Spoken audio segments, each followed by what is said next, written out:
want to thank you all for joining us tonight as we continue our Spring 2013 Graves Lecture Series. Our speaker tonight is somewhat new on campus and in the community, Dr. Tom Smith.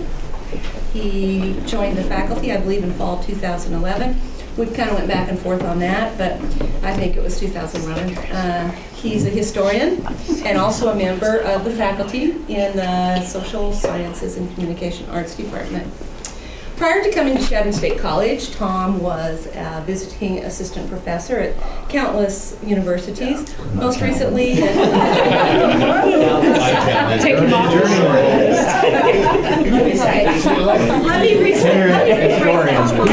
other universities.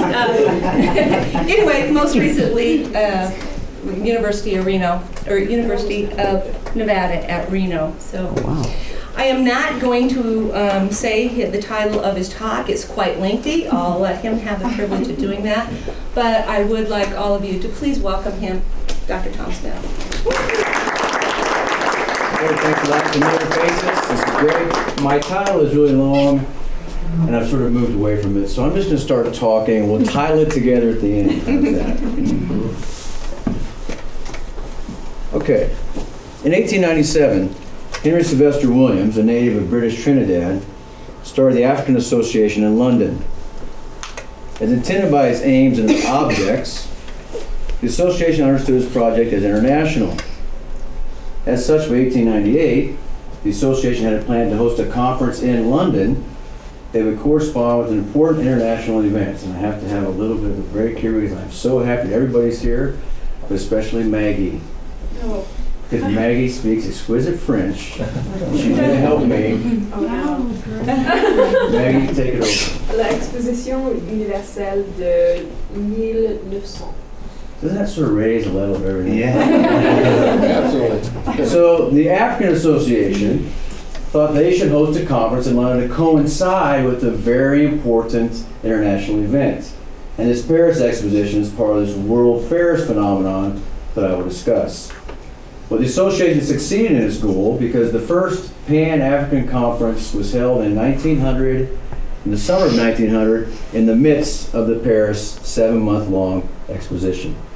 So I'll come back to the Pan-African conference at the end of my talk, which is about 74 minutes. So hopefully we can get there. Might be an hour and 20, I'm not sure. That was a little bit of humor. I'm just going to defer to Maggie. I thought he was serious. Right? But, so World's Fairs, what I want to talk about first of all. World's Fairs were powerful international exhibitions demonstrating modern achievements. In the late 19th and early 20th century, before the real advent of film, these are also very popular forms of visual experience. Over 50 million people attended Paris 1900. Two cultural theorists help us understand World Fairs. Walter Benjamin argued that World Fairs were a culminating moment for this consumptive gaze associated with modernity. The viewing of the commodity glorified exchange value and enthralled the viewer's identification with the commodity itself. This act, to Benjamin, was part of the alienation from man's own labor and alienation from others in the spectatorial experience. Another theorist, imperial critic J.A. Hobson, argued that world fairs were part of a spectatorial lust foisted upon the back of the ethnographic other. Hobson argued that the flood of curios and propaganda collected from imperialism aroused ever-growing fascination with the wild. For the cultured viewer, this fascination contributed to the acceptance and adoption,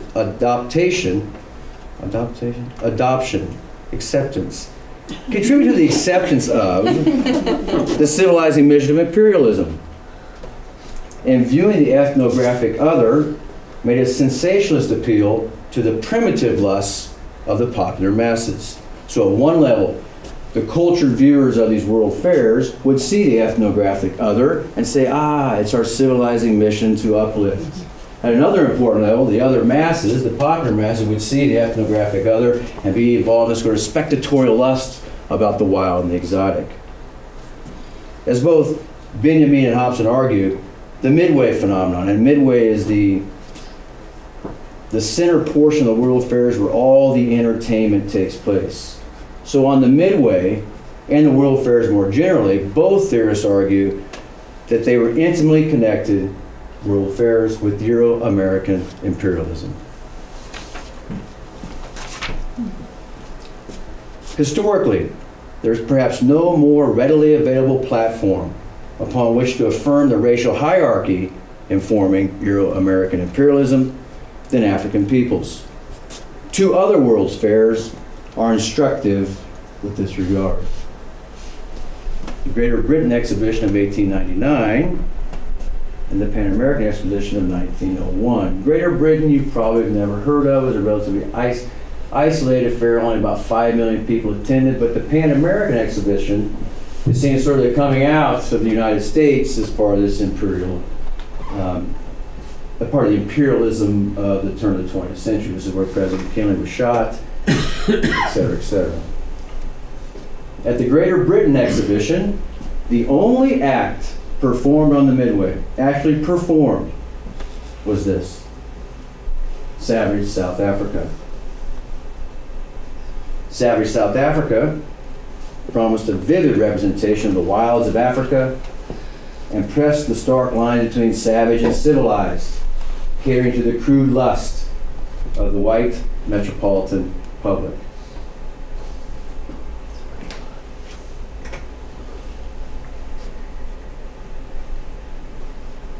At Buffalo, on the Midway, Darkest Africa promised similar representations of the Savage South Africa shows. And there's a subtext here, apparently, that many of the actual people performing Savage South Africa in London in 1899 were brought to Buffalo in 1901. There's a really great article about this kind of forced labor idea. So some of these people are not even from Africa. There's actually African Americans in there, et cetera, et cetera. But it's the same kind of this sort of lust of the ethnographic savage other in both of these images. And this is one of the most popular things when you walk down the Midway. Well, at Buffalo, there's also another image. Right across from Darkest Africa was the old plantation.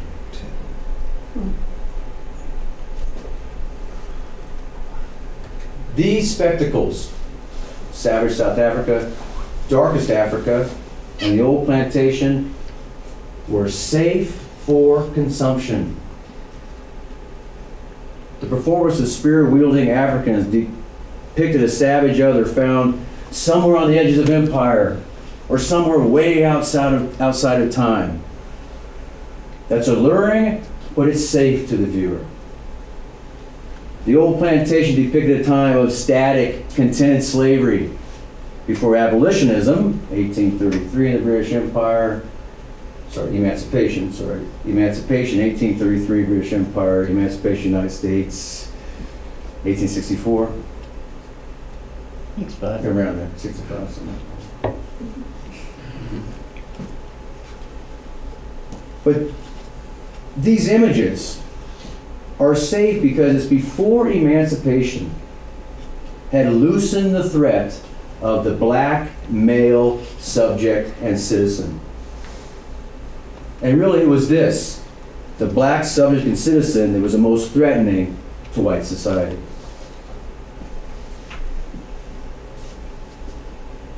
Indeed, in the post-emancipated context, the politically empowered subject and citizen of African descent was the threat to white-controlled society. And lynching in the United States South sought to reaffirm the boundaries of white domination. One lynching, and as importantly, the apologist narrative surrounding lynching is instructive to understand this.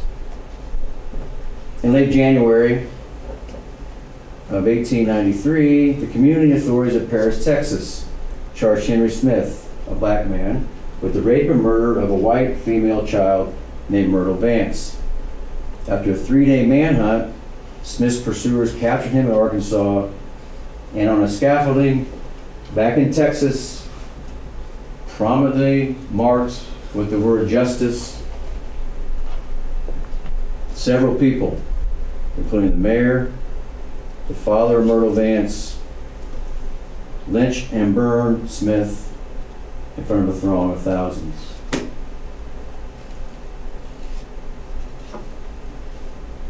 Accompanying this lynching was an apologist, and this is typical of most lynching apologists in the late 19th century. I quote it at length. It's difficult to read, but perhaps important to consider.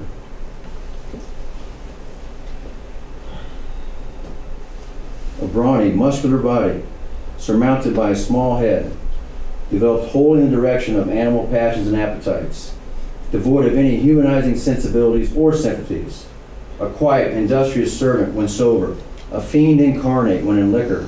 Such, briefly stated, is a view of the general character of Henry Smith, whose name and fame have been sounded down every avenue of the civilized world since February 1st, 1893. These arguments that link the black male to savagery are rampant in lynching apologies. And moreover, this is a small pamphlet, and I can have a copy of this. The entire pamphlet was reproduced in the New York Sun, and I found discussions of Henry Smith and the facts in the case in British papers and as far away as colonial Rhodesia. So lynching, we could argue, is certainly had connotations in the transatlantic world. These are not isolated U.S. South incidents. Now, I want to stress this. Lynching, the narrative of the apologists, and the midway experience of the African ethnographic other are different. These are not like phenomenons, but they are not disconnected. They're all part of a deeply racialized discourse at the turn of the 20th century.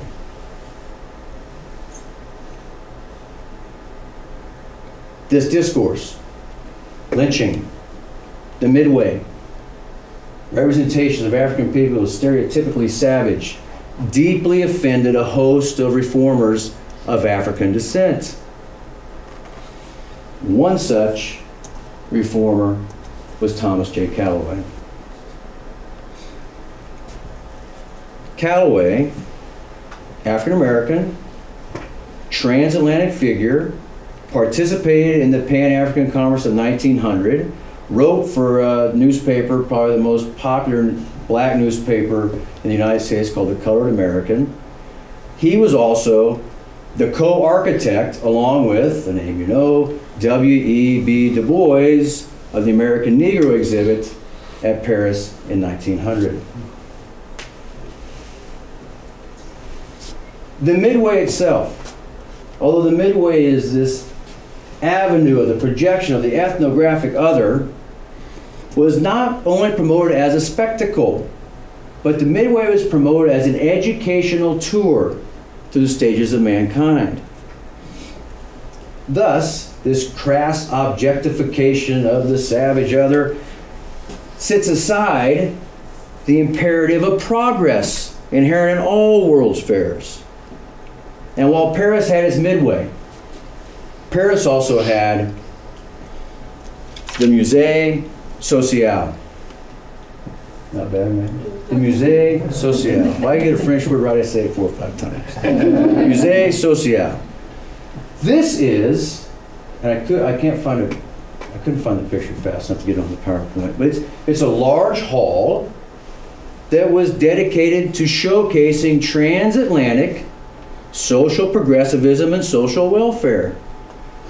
In the Musée Social, there's things like workmen's aid societies, library groups, settlement movements, public housing, etc., etc. The American Negro exhibit was part of the Musée Social at Paris.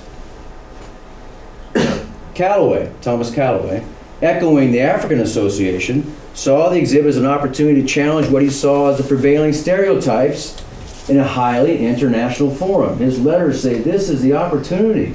His letters in 1897, 1898, this is the time we can get it in front of 50 million people as a corrective. And he felt that a well-prepared exhibit could help displace the quote-unquote slander exhibited continually in the narrative of lynching apologists.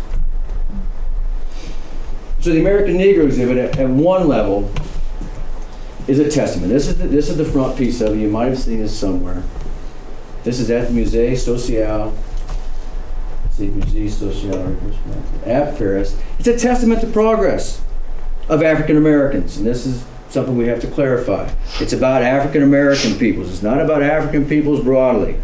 This testament to progress is really a sociological study of development. Du Bois was deeply into sociological theory by 1900, so he had all kinds of charts showing wealth accumulation, land holdings, etc., etc. So one really important, and Booker T. Washington, by the way, is right in the middle. One important sort of caters to this sort of progressive narrative. Let's demonstrate the progress of African Americans.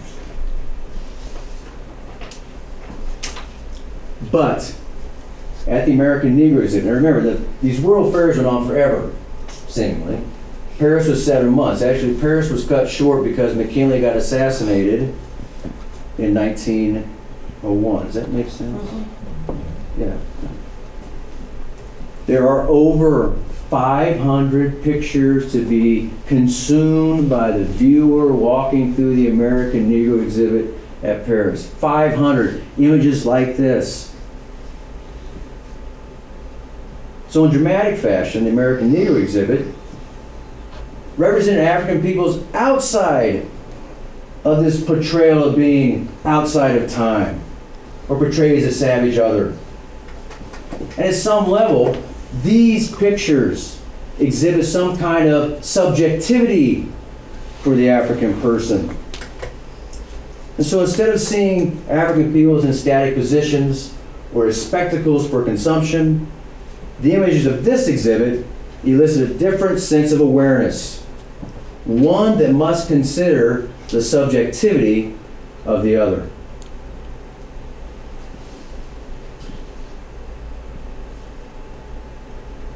The Library of Congress has every single image you can just look at. There's 483 images that were pictures that were portrayed in American Negroes. Okay. Next. Well, at the Musée Social, there's also another major progressive there, Josiah Strong. Here's a map. It's a little bit hard to see. This is the actual map, and the Negro exhibit is in the bottom right-hand corner. Josiah Strong's League for the Social Services is in the upper right-hand corner. Josiah Strong was a leading proponent of the social gospel movement. The social gospel was an aspect of progressivism that inserted a secular influence and sense of immediacy into the religious call for social justice. Strong had a popular writing, the 1886 Our Country, which argued that late 19th century Euro-American imperialism offered the opportunity to Christianize and uplift the world. So here we go. We have the American Negro exhibit right here. We have a proponent of the civilizing mission on the same floor. And you would think that the progress shown in the American Negro exhibit would elicit some kind of approval from Strong. Some kind of say, look, it works. We can uplift the ethnographic other. Strong let the moment pass. He neither lauds the exhibit, by the way, he writes a large portrayal of his portion of the exhibit for the official catalog of Paris. There's nothing about the American Negro exhibit. There's no statement about uplift. There's no statement about black agency, and no written comment regarding the American Negro exhibit in his later writings. And believe me, I've looked at, he has a stack of later writings, and it was arduous to get through all of those. He is beyond ridiculous strong, and he doesn't mention this at all anywhere. Although some historians argue he softens his sort of racial overtones later on, 1905, 1906. By the way, the American Negro exhibit was the only exhibit for the United States to win an award at Paris. Nothing else did on that floor. So, Strong's denial of the importance of the American Negro exhibit affirms one salient aspect of the position of African peoples under modernity: being in, not of, which I think is the title of my paper. Being in, not of. As eloquently established by a long list of intellectuals, Du Bois, Richard Wright, Paul Gilroy, Anthony Appiah, African peoples have a very convoluted relationship with modernity. Let's just take Benjamin's notion of commodification. There is perhaps no more significant linking of human beings to the commodification of modernity as the African slave trade. So for Benjamin, these world fairs sort of convinced the bourgeoisie fairgoer to think about the commodity only, to alienate himself away from his own labor and from fellow man. If you're African, that's old news, right? You were commodified by capitalism some 300-400 years ago. And this is at the crux of Du Bois' idea of double consciousness, this idea of being in, not of, that Paul Gilroy talks about. Further, African peoples in the late 19th century consistently read through an imperial gaze of the ethnographic other. Consistently. The American Negro exhibit was beyond unique. There are others. Booker T. Washington had the Cotton Exposition of 1895, where he had the famous phrase, "Cast down your buckets." But nothing like this ever happened on an international stage.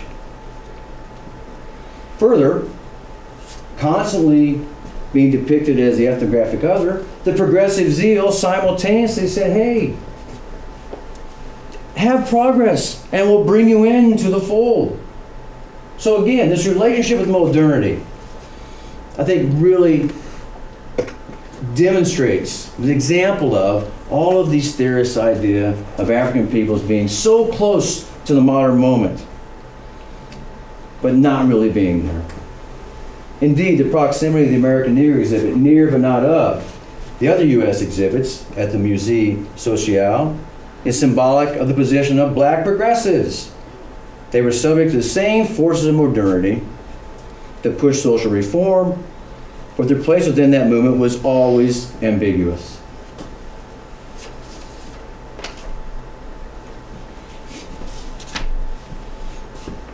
This is my conclusion. Hold on. Is that not 75 minutes, was it? You got time. Back to the Pan-African Conference. So this in, not of, makes the Pan-African Conference attended by, okay, here's what happened. Calloway and Du Bois construct the American Negro exhibit. All kinds of leading African luminaries go to Paris. They all go over to London in July.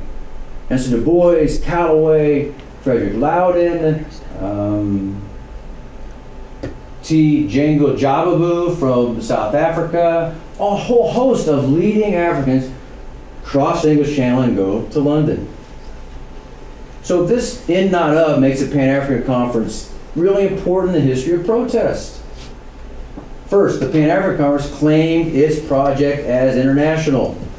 Some of you may know this. At the final address of the conference was Du Bois' famous "To the Nations of the World," where he, it's not the first time by the way, proclaimed that the issues facing African peoples, not African Americans, not Jamaicans, African peoples, was part of the construction of the global color line, which he pronounced as the problem of the 20th century.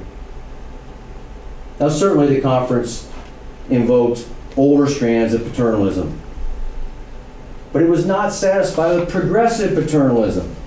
And so Pan-Africanism at the turn of the century claimed a unique relationship with modernity that repositioned some of the older vehicles, Christianity, uplift, with a direct call for immediate political rights for African peoples.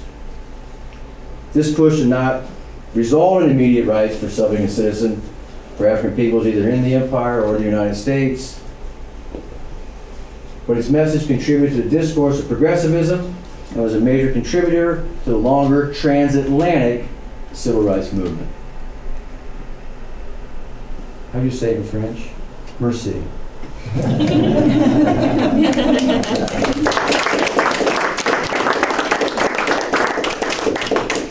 Questions, anybody? Gotta be some questions.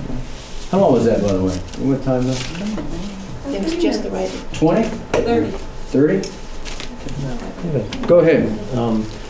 Right around this time, Picasso was beginning to paint, just a few years after this, and again, French, La Demoiselle du Avion, yes, and in which he has the famous African masks.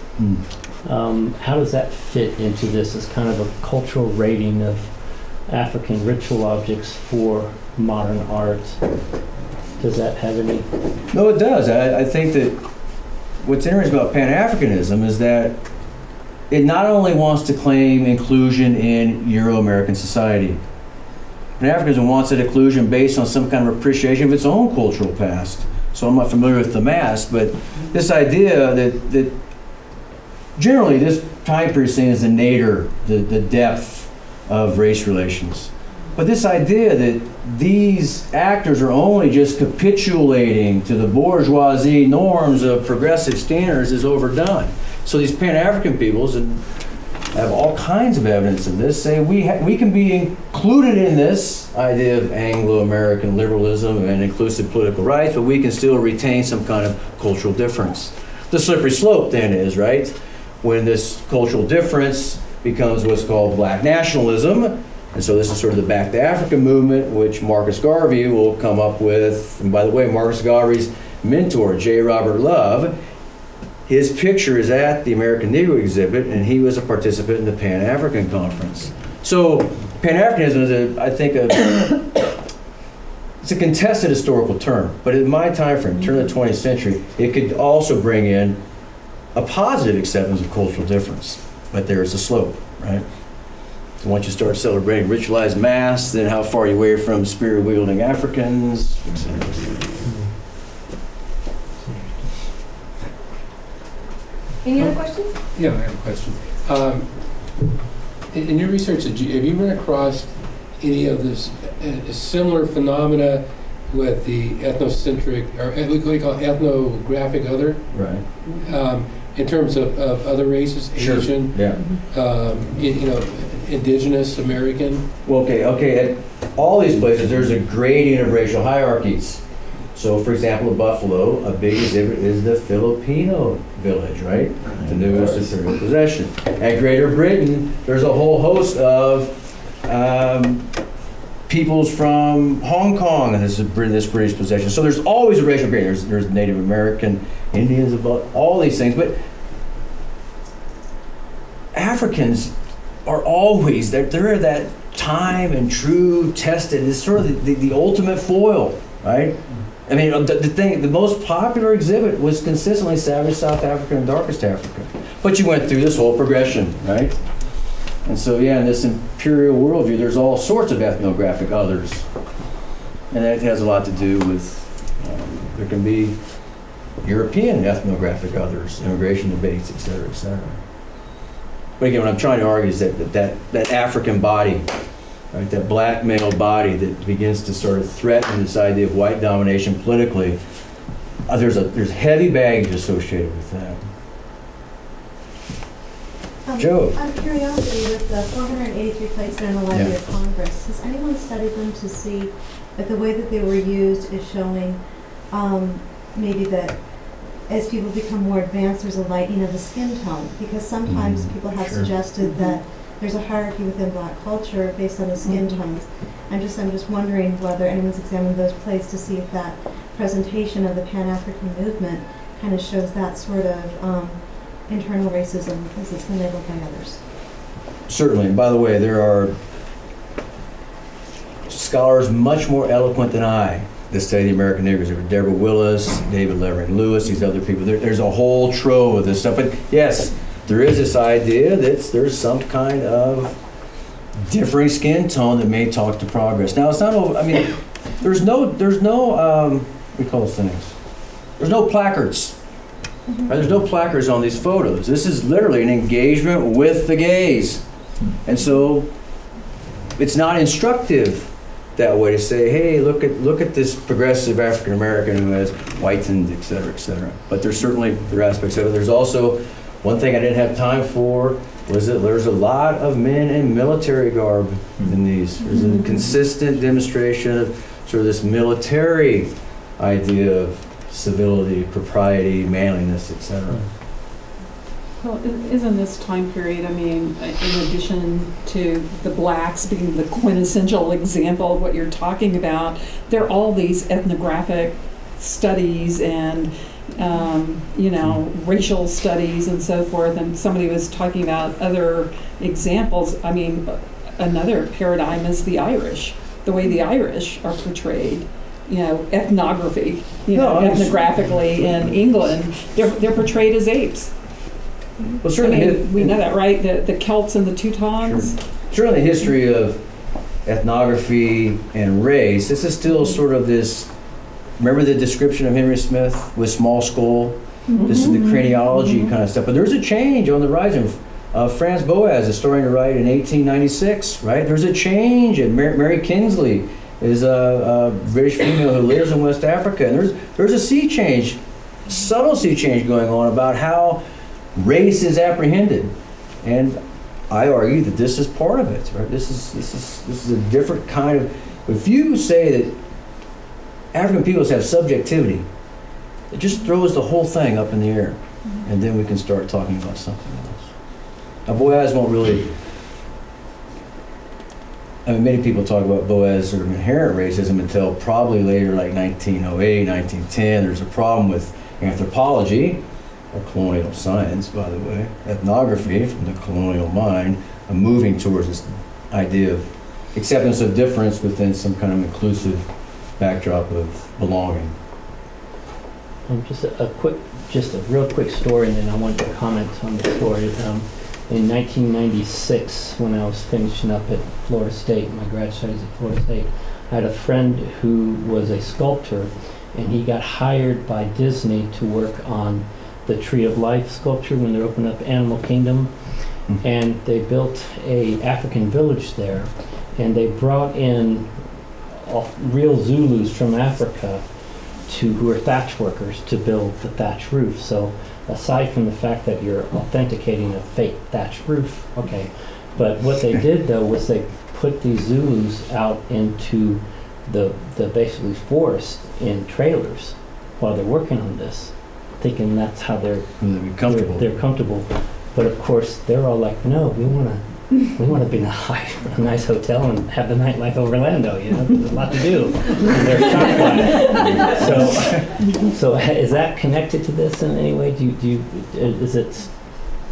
Is there a direct line between this and that? I don't know a direct line, but this idea that African protests can't be couched in bourgeoisie longings, I think, is short-sighted, right? So a lot of the criticism of this period is that the reformers are all Washingtonian, Bookerites. Yeah. This idea we can't think about the mind, we have to cast down our buckets, we have separate but equal, and that's just not the case. And at some level, all these actors, I wish I had more time, because they all dress, as those images depicted, they mimic bourgeoisie dress of white Euro-American. And this has consistently been denounced as limiting the protest in some.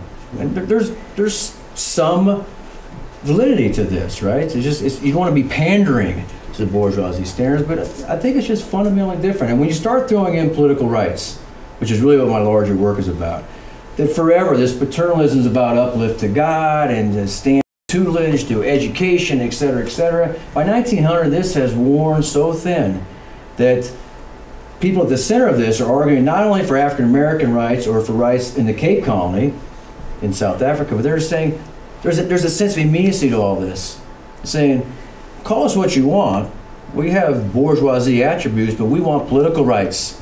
And that's a powerful, I argue, a powerful challenge to the still very latent paternalism of the turn of the century. It seems like also with Du Bois, as I'm recalling from the excerpts I've read from Souls of Black Folk, that he goes later in his career very much Marxist more. And I know in that piece he says one of the problems is the striving that Washington and others are promoting is totally a materialistic sort of striving. And he points to the great art, the great culture that predates white culture, so to speak, and also puts a lot in that book about these great figures of the past that were that had overthrown their oppressors, that were kings and queens in this great civilization. Great Zimbabwe. Yeah. And I just think that that's interesting in regards to the way that Washington was portrayed. I know they probably hadn't had their falling out yet, but no, Washington was actually part of the Pan-African Conference. Washington Du Bois were regular correspondents. Yeah. I mean, I think it's not my. I don't study that. Everyone studied that, so I don't study that much. But I think the falling out was later on, 1906, 1907. Yeah. And also that notion that later, as we see in that Harlem Renaissance, there's that same idea that to get the Negro exhibition, they kind of have to rely on white patrons, so to speak. And at what point do you become complicit in your own sort of objectification and all that? That's really interesting to see that in that. But did you say in the Midway in the Paris, there was none of this, the dark no, there was. There was. There was. Yeah. But this Musée Social there's always been this sort of late 19th century transatlantic progressivism. It's always been there, but in Paris is when it really gets its own footing. And so it's just dedicated to progressivism. It was sort of inkling around in Paris in 1889, and by the way, it's the first time the United States, the U.S. really participates in Paris. Matter of fact, they have another aspect of this. They have a big exhibition on the Colonial Hall. For all those that don't think the United States was some kind of colonial power in 1900, right? They have an exhibit to Cuba, to the Philippines, to Hawaii, et cetera, et cetera. And that was, by the way, the U.S. participation in the Pan-African Conference was underwritten by the State Department. So these are sort of the official mind kind of stuff. That's when Heart of Darkness was published too, around this time too. So you've got that quintessential novel of the African representing all of those things that you were saying that it represented. The mystery, the Heart of Darkness, all of that. The allure. But even in the 20s, you get, even in Paris, you get Josephine Baker, representing the wild kind of. Were there any women in the images that you looked at? Sure. But they're not spear wielding. Yeah. They're doing traditional chores. But it's interesting. Not a lot of women in American Neighborhood exhibit though. There are some that's photos, but mostly. There's in all of the stuff, the letters I've read, there's a few like Pauline Hopkins, some other players. Ida B. Wells is maybe part of this, but no one's really saying, "Hey, female, come help with the American Neighborhood." It's still a sort of male-dominated world. It's interesting that the women's movement coincides with women wearing men's clothing, just like, you're talking about the Africans adopting the bourgeois male appearance. Women started wearing pantsuits and, had to fight for the right to wear pants to school and pants, in public and all of that. And all of that was in the 60s, in the early 60s when you have the women's civil rights movement. Even though they got in the vote before, there's still this, the power is connected with masculinity, and you must be acting masculine if, you're going to have the political power. It's the same kind of thing. Where's the compromise? What do? Do you look like the powerful person in order to become one, and to be subjectified that way, or do you insist that what you are is already subjective, and how do you do that? So it's very similar. No, I agree with that. I think that, in the quotidian aspects of all this, if you are adopting that dress, I do not know there's not a moment of some kind of agency there, right? It doesn't always have to be sort of a post hoc rendering of it being catering to bourgeoisie. I don't know. It's something I'm trying to work through here. But I just look fly in this. I think I read this in Paris. They just now repealed the law making it illegal for women to wear pants, and they've been doing it for. I mean, of course, there's a height of fashion for women in Paris. So. Friends, but Well, I organized a sit-in at the University of Georgia so that we could wear pants Wow. and not have a curfew. Okay, so, and that oh, was... those are connected thoughts. And I don't mean underwear. We had to wear dresses to PE until we got there. So, I do think there's a connection between, I think you've got a really strong focus there in one part of that about that appearance issue, I think, in adopting, the signs of an identity in order to get subjectivity.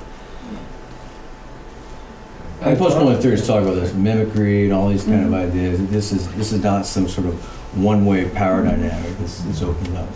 Bob? I'd like to ask you a question about how this discourse on the ethnographic other intersected with discourses on citizenship, both in Europe and in the U.S., or beyond, possibly. Have you looked at that question? Well, it's at the heart of the question, right? Because what's going on here is that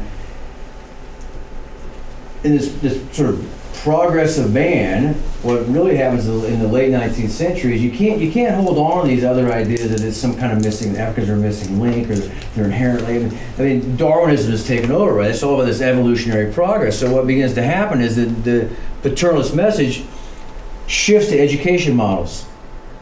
So for citizenship, what begins to happen is after all these post-emancipation, some 20, 30 years, after all the evidence the American Negro exhibit, the standard is, and this idea of discussion of race relations, actually Foreign Affairs was called the Journal of Race Relations before it was Foreign Affairs. Really? Yeah, so this is a profound international topic, and everybody commenting, including some of these African actors say, yeah, we better make sure we have the education test put in to qualify for full rights of citizens. Now, all African peoples in the British Empire are subjects.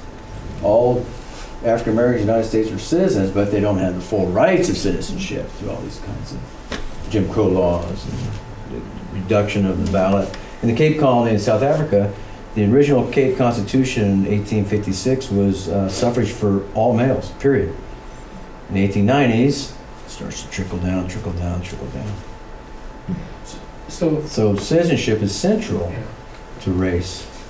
So could one argue that the emphasis on progress and modernity was an obstacle for that ethnographic other to gain full citizenship? Sure. And this is part of the critique, and this is, I think, says with Matt's observation. Du Bois downplayed 1900 because as he became more and more radical with his Marxist tendencies to really try to understand labor exploitation, he saw 1900 as too overtly bourgeoisie. So he begins to say that just buying into political rights of citizenship was never enough because it doesn't address the more exploitative aspects of capitalism, et cetera, et cetera. So that's an argument, right? But historians, we concentrate on the unique. This is a phenomenon that happened, right? And this is a crucial part of the story. And this continued the legacy of talking, keeping alive discussions about political rights. And think about it. I mean, most of the victories are really, if you call them victories, unless you have a really sort of Marxist perspective, the victories are about the expansion of inclusive rights. And that's what the civil rights movement's about, right? So, yeah, but it certainly, I think said more succinctly, the control of the standards of progress are the obstacle. Yeah. So, right, so your American power, they control the standards that African peoples are, and some argue say that because you're catering to a standard that's beyond your control, it doesn't mean much. So could you say that even in Africa, that the dominance of the white colonial, governors, or whatever the expression would be, were able to create a discourse among Black Africans that they needed to obtain this the standard of progress in order to be able to claim the right to be citizens of their own countries. Well, one problem with transnational studies is that there's all kinds of differing historical contexts. So this move for rights in Jamaica is a little bit different from the move for rights in the United States. It's different from the move for rights in the Cape Colony. But where Europeans are, there's always some variant of the civilizing mission. And that is the test. And for the longest time, especially in Africa, and at 1900, it's this uplift to Christianity. And these actors, by the way, in my larger work, these actors completely denounce white-led Christianity. That's their first thing they take on. That white-led Christianity comes with, there's a famous, not famous, a great phrase with a bottle of booze in one hand and a Maxim gun in the other. That's the white Christian in Africa. And so they completely denounce that and try to rescue some kind of Afro-controlled Christianity. So, Tom, of these 480 images, what do we know about the people in them? Are they pretending? Are they affecting? Or are they? Yeah, that's a really good question. And they're mostly connected to what's Du Bois's university, Fisk. Fisk University in Tuskegee. So they're mostly from Georgia and Alabama. And most of the other eloquent authors that talk about it say certainly there is a level of posing going on, but there's enough breadth of these things, and those are poses, right? The two pictures, those are poses, yes. So there is some affect in these pictures, but I guess that's the difficulty of evaluating images and the level of this. So is that a similar trajectory then for the Pan-African delegates coming up through education or coming up through colonial processes to be in that position of power, to be a delegate? How do they become delegates? Yeah, that's a really good point. At some level, they're catering. They are the educated. The boys is educated. The Jabubu is educated. They come through the colonial system. But that's the only way they would be able to really rise. They can't be. Well, there's other avenues, right? So another one of my main areas is a guy named Bruce Gritt, who's in the United States. He is a former slave that just he's a journalist. No training whatsoever. And so he becomes the most prolific, the turn of the century journalist about these issues. And there's others. I mean, there's also other actors that aren't black, right? There are Society of Friends actors that that really start to challenge this idea of caste systems, etc. But you're right. They're, the leaders themselves are funneled through the same kind of bourgeoisie standards that are controlled by Euro-American power, etc. It's deeply problematic stuff, but it's what happened, right? What was more successful, though, the more of the revolutionary class, or the bourgeoisie African Americans? Well, Garvey back to Africa, doesn't really. He's in prison. And there's not much. Most of the Back to Africa movement was sponsored by Christian organizations. They saw the new task of sort of Christianizing the African heathen other. Yeah. So I don't know. I mean, in this long array of longer civil rights, you could argue that political rights are very important, and that might be one of the victories. Not to say that's the whole victory by any means, but that's not. I'll leave those conversations for forums like this. It's not totally my. I got a unique phenomenon here, as historians would say, that I studied in itself, perhaps. Well, one thing I think when we're talking about which form of resistance, if you will, is most effective, we can't, I don't think, isolate the two, compartmentalize them. I think they interacted, and neither one could have been successful without the other. Would you say that's a fair statement, Tom? Yeah, I mean, protest in general is protest. I mean, Hobson, the guy I was talking about with Benjamin, he was a vicious colonial critic, but he never wanted to get rid of colonialism, right? He just saw the practice of colonialism being flawed. So yeah, I mean, again, this comes down to this sort of basic question. Within these movements, in any time frame, what is true agency and what's not? And I just think it's sort of a political approach, a perspective that tries to figure these things out. Hobson was a Marxist, right? Say again? Hobson? Well, I think it's yeah, somebody different. I not think it's really. somebody No, different. he talked about the taproot critique of imperialism. He influenced Lenin a little bit. But he believed in sort of classic new liberalism, redistribution of wealth. He wasn't about foregoing capitalism altogether. He thought that the problem with imperialism, that there are greater profits abroad, so the industrialists will no longer funnel wage back to the worker in Great Britain and to social programs, but to the empire. So he wanted to have the sort of international body that began to redistribute the wealth from empire back to the working class in Great Britain. Wherever. The reason I ask is because But he's usually saying with the Hobson-Lenin thesis about capitalism being the last stage of imperialism. yeah, so there's kind of a teleology Sure. in the radical left, which maybe could you argue is complicit with the progressive liberal arguments that supported this link between modernity and progress and this discourse about the ethnographic other having to achieve that to obtain citizenship rights. Achieve what? Having to achieve levels of progress. Yeah.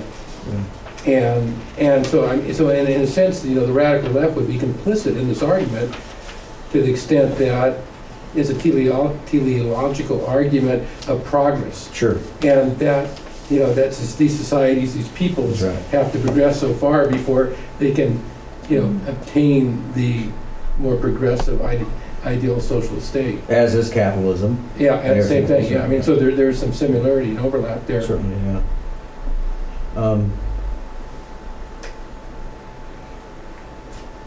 I haven't thought about that too much. Should think about it more. The other thing I really would be interested in is extending your research to Native Americans, and I say Native Americans throughout the Americas, from Actually, interesting, you can look at the grades collection here, and you can Right. see when she took photos of Native American children right before they're going to be shipped off to the boarding schools, when they're in their just regular Native American clothes, and you can just see the pride in them. And then when they're in their haircut and they're in their bourgeoisie clothes, it's just devastating. I mean, you just see a huge difference. So it's kind of fascinating to see the How big is that collection? position there. Do you know how What's big that? the collection is? Say that again. How many images are in the collection? I'm not sure how many there are actually. It's quite a few. I think there's been. You can go over there. They've been all There's a been. book also. Any other questions? Great dialogue. Thank you all for coming. Great presentation. Thank you, Dr. Smith. Thank you.